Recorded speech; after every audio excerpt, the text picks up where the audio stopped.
Assalamualaikum warahmatullahi wabarakatuh. Perkenalkan, nama saya Reska Mufli Fidansyah dari kelas 11 TKR 1 absen 29. Di sini saya akan mempresentasikan peran Indonesia dalam perdamaian dunia. Yang pertama yaitu makna hubungan internasional. Secara sederhana, hubungan internasional berarti sebuah hubungan antar bangsa, baik antar warga negara suatu negara dan warga negara lain, negara dan individu atau badan hukum, serta negara dengan negara lain. Yang kedua, pentingnya hubungan internasional bagi Indonesia. Kerjasama antar negara diperlukan antara lain karena dua faktor sebagai berikut.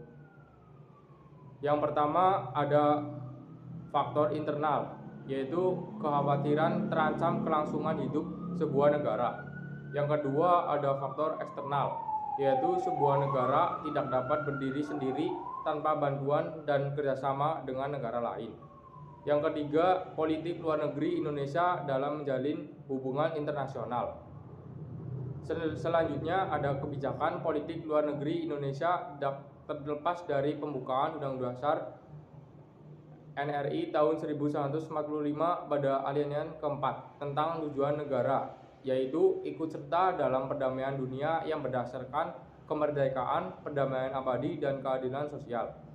Yang keempat, politik luar negeri bebas, dan Indonesia memiliki prinsip politik luar negeri bebas dan aktif. Bebas dapat diartikan Indonesia bebas bergaul dengan negara manapun, mengaktifkan diri pada salah satu blok, yaitu blok barat atau blok timur. Aktif dapat diartikan Indonesia aktif bekerja sama dengan negara lain dalam bentuk perdamaian dunia. Garis besar politik Indonesia tentang ketidakperpihakan atau non-alignment berdasarkan sejumlah dokumen sebagai berikut. Yang pertama ada tanpa mengikatkan diri pada fakta-fakta militer yang ada. Yang kedua ada menjauhkan diri dan meninggalkan penyelesaian sengketa dengan cara kekerasan dan tekanan, untuk sebaliknya mengutamakan seluruh perundingan sebagai alat. Selanjutnya yang ketiga ada menghapus penjajahan. Yang selanjutnya ada peran Indonesia untuk tidak memilih atau memihak salah satu kelompok, barat atau timur, tetapi menekankan pada peran atau kontribusi antara lain sebagai berikut. Yang pertama ada Indonesia memperkasai KAA pada tahun 1955 yang diikuti dari negara-negara dari Asia dan Afrika. Yang kedua ada Indonesia memperkasai gerakan non-blok pada tahun 1961, yaitu kelompok negara-negara yang memilih tidak bergabung dengan blok barat maupun blok timur. Yang ketiga ada Indonesia aktif dalam berbagai organisasi regional maupun internasional seperti ASEAN, APEC, dan lain-lain.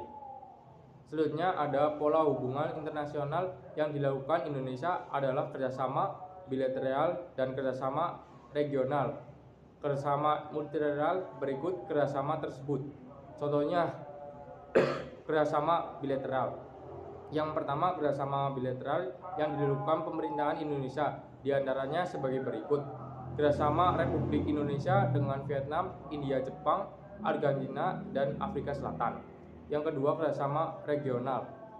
Yang pertama yaitu kerjasama Republik Indonesia dengan East Summit dan Southwest Pacific Dialogue. Yang ketiga kerjasama multilateral Konferensi Asia dengan Afrika dan Peace Building Commission Sarana Hubungan Internasional menurut J. Frankel, dan ada bermacam-macam sarana yang digunakan untuk melakukan hubungan internasional, yaitu diplomasi, negosiasi, lobby, propaganda, serta bidang-bidang aktif ekonomi dan kekuatan militer. Yang selanjutnya ada diplomasi. Diplomasi digunakan untuk memperjuangkan kepentingan setiap negara.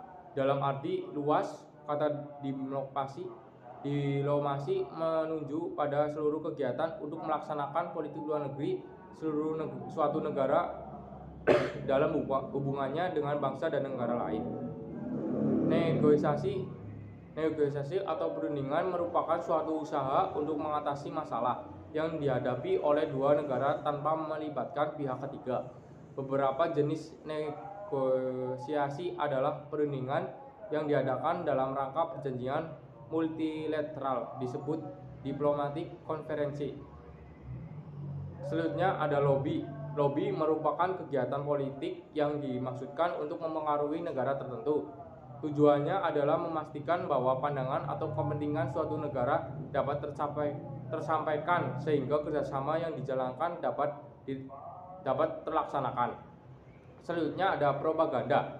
Propaganda merupakan suatu usaha sistematik yang dilakukan untuk mempengaruhi pikiran, emosi, dan tindakan suatu kelompok untuk kepentingan masyarakat pada umumnya. Yang selanjutnya ada ekonomi. Sarana ekonomi tidak perlu ditangani oleh pemerintah, tetapi diserahkan kepada lembaga-lembaga internasional. Sarana ekonomi dapat dipakai saat masa damai, misalnya perdagangan dan bantuan internasional ketika terjadi bencana.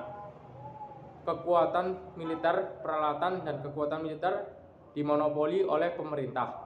Dengan peralatan militer yang hebat dan kuat, keyakinan dan stabilitas untuk melakukan hubungan internasional dengan negara lain semakin baik karena tingkat kepercayaan tinggi.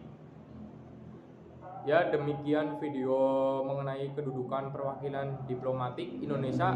Semoga video ini dapat memberikan informasi yang dibutuhkan teman-teman atau wawasan kalian untuk mendengar dan lain sebagainya.